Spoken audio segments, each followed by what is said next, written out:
suspendu le temps de son procès. Julie Vandal.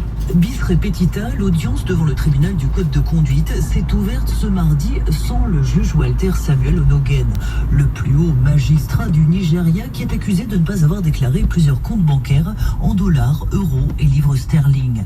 Cela n'a pas empêché le procureur de demander à la justice de suspendre le juge de ses fonctions le temps de son procès. Le tribunal ne s'est pas prononcé dans l'immédiat sur cette requête. Il a en revanche rejeté la demande de suspension du procès formulée par la défense avant de renvoyer l'audience au 28 janvier prochain. En attendant, l'affaire fait polémique.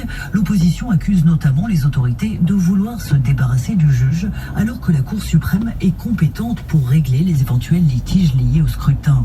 Il faut dire que le juge Onogen est notoirement critique vis-à-vis du pouvoir actuel. Il a dénoncé à plusieurs reprises la politisation des nominations dans le système judiciaire nigérian depuis l'élection de Muhammadu Buhari à la présidence en 2015. Sa nomination à la tête de la Cour suprême n'avait d'ailleurs été confirmée par le Parlement qu'en mars 2017, 5 mois après son entrée en fonction, ce qui avait alors fait dire à plusieurs observateurs que le chef de l'État était contre sa candidature. Le Nigeria, où le gouvernement a accepté une augmentation de 50% du salaire minimum. Elle doit encore être validée par le Parlement. Salaire minimum qui passerait à 27 000 naira, soit environ 65 € par mois pour le secteur privé comme pour le public.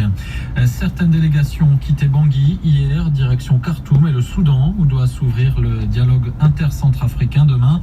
La discussion entre représentants des autorités et de 14 groupes armés. Le représentant de l'ONU en Centrafrique dit attendre de voir si tous les participants attendus seront bien présents.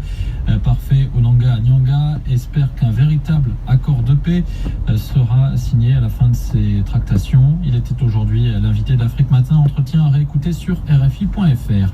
Un nouvel émissaire des Nations Unies pour la région des Grands Lacs, en remplacement de l'Algérien Saïd Djinit, c'est le Chinois Wang Xia qui a été choisi, ancien ambassadeur au Niger, au Sénégal ou encore au Congo-Brazzaville.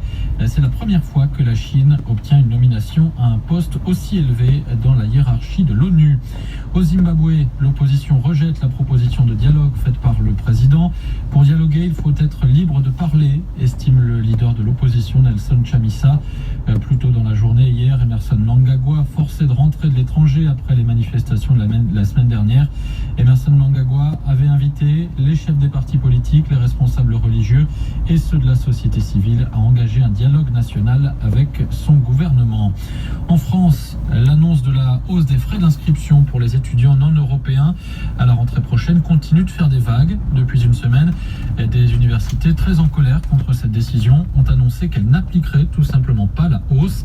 Un refus qui soulage les associations d'étudiants étrangers.